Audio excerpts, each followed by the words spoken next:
Eu vou lutar a guerra para despertar até o fim. Até porque eu estou tendo assim, o privilégio de liderar uma massa de pessoas ao redor do Brasil que está com uma energia, que está numa energia completamente oposta a tudo isso. E essas pessoas vão até o fim, essas pessoas não vão desistir.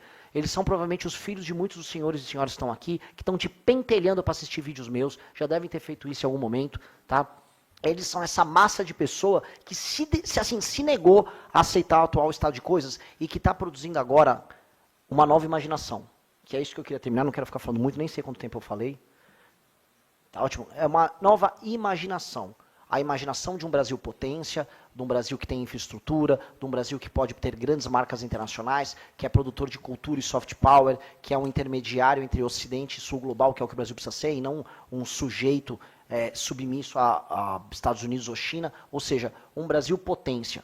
E esse é o desafio que eu coloco para os senhores. Ou o Brasil se torna potência, ou o Brasil se torna escravo.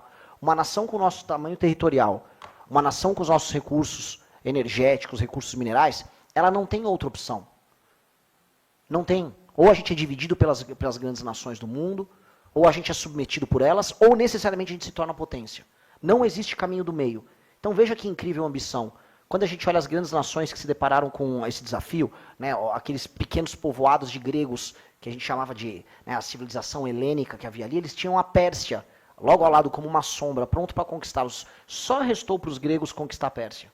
Não havia outra opção. Só restava para eles conquistar a Pérsia. E através do Alexandre, que foi o maior dos homens políticos da história humana, os gregos conquistaram lá. Por quê? Porque a única coisa que restava para eles era vencer, não era nem se defender, era vencer. Então nós como nação, ou nós somos grandes, ou nós temos grandeza, ou nós seremos escravos. Não existe meio termo, e agradeço por me receberem aqui.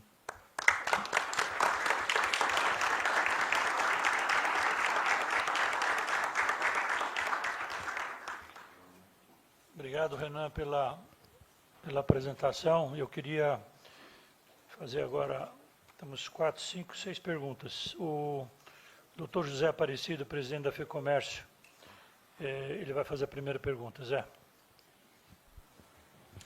Bom dia, Renan, candidato Renan.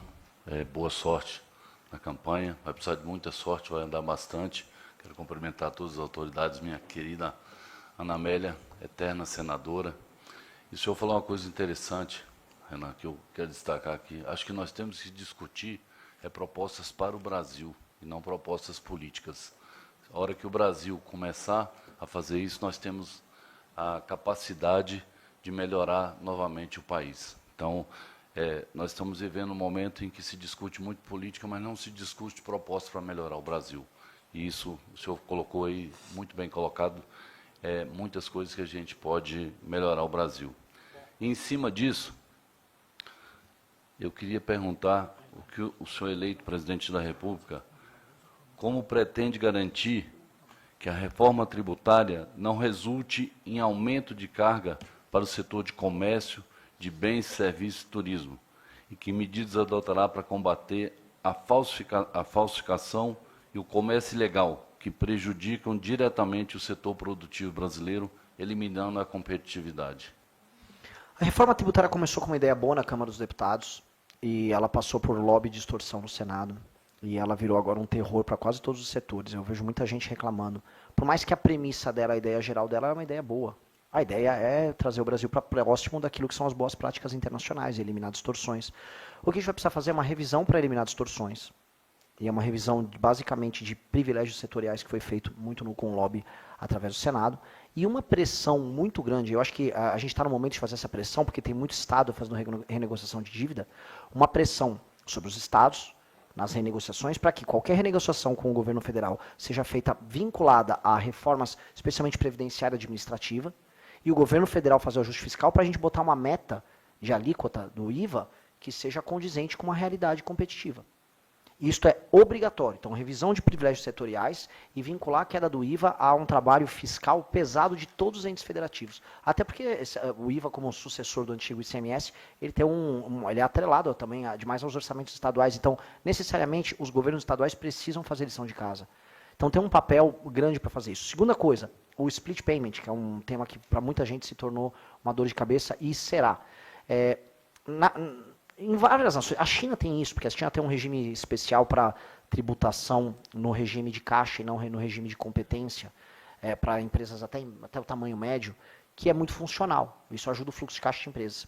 E outras nações desenvolvidas não precisam fazer uso desse subterfúgio, porque, por vezes, o imposto sobre consumo não é tão grande, o imposto acaba sendo na renda, é o caso americano, e o custo do dinheiro não é tão alto. Então, você não ter o regime de competência, não ter o regime de caixa, não é um problema. Aqui a gente precisa discutir o regime do split payment dentro do regime de caixa. A gente pediu para o nosso time estudar isso, porque o impacto de você, basicamente, cobrar de uma vez enquanto você pode receber a prazo, ou até quando a maquininha te paga a prazo, é um impacto muito grande sobre o empresário. Todo mundo está, assim, assustado. Isso, encontrando com pequenas associações comerciais, reuniões com empresários que eu fiz em todo o país. Este é um tema recorrente. E é um tema que eu nunca entendi, porque nunca foi tão levado a sério, mesmo quando a gente tinha o ICMS. É um absurdo, porque o Estado receba via regime de competência e as empresas recebam dos seus clientes via regime de caixa. Até porque quando tem inadimplência, quando tem um calote, tem um golpe, aí você pagou o Estado e você não recebeu. Para você receber de volta o Estado é uma loucura. Então isso exige de um país que cobra juros absurdos, um fluxo de caixa doentio, que às vezes redunda em quebradeira. E eu acho que a gente está vendo essa quebradeira agora. E muita empresa está com medo disso.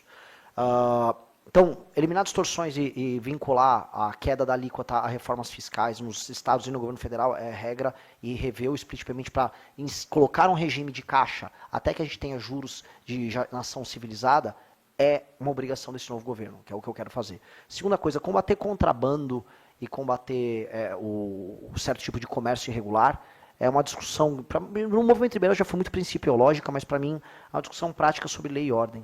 Boa parte do contrabando é atrelada ao crime organizado.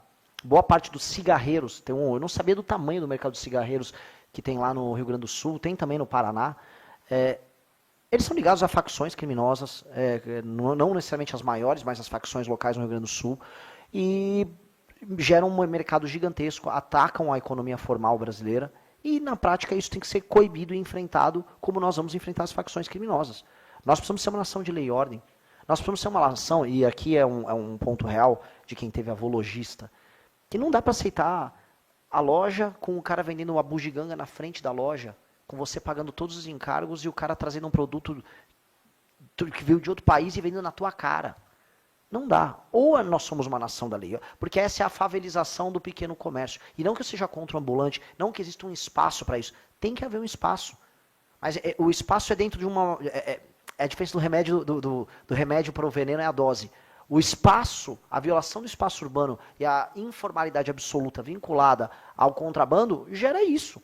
Gera essa quebradeira e a aceitação nas paisagens urbanas do caos e da desordem. Que é igual a aceitar, por exemplo, a favelização, saindo do elemento comercial e indo para o elemento urbanístico. Então, sim, tem que ser um governo focado em lei e ordem muito grande nesses temas.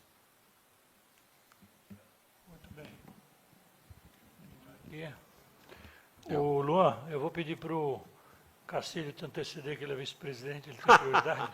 E a terceira pergunta é a sua. Fala, Castilho. Renan, primeiro, parabéns. Nós estamos tratando aqui de uma regra básica. Administrar o país é como nós administramos nossas empresas, nossas casas. Nós temos que ter uma meta, nós temos que ter um objetivo. A Frente Parlamentar do Ambiente de Negócio, junto com o Instituto e a CNC, definiu, há alguns meses atrás, nós fizemos nosso planejamento estratégico e, com isso, nós definimos um grande pacto, que são 10 bandeiras, aquelas que nós vamos atuar. Nós temos centenas no país, mas nós vamos atuar. E eu queria ter prazer de te entregar, em primeira mão, aqui o que a gente está chamando de pacto pela ordem e o progresso. Ordem, como nós vamos organizar nossos negócios, progresso, como é que a gente vai entregar. Queria entregar para o Kim também. Kim é parte de casa, viu? Quando nós começamos a primeira reunião aqui, ele estava aqui. E a senadora entrega em suas mãos. Eu queria te fazer uma pergunta que ela tem a ver com essa mudança que aconteceu no Brasil nos últimos 20 anos, com o empoderamento do parlamento brasileiro.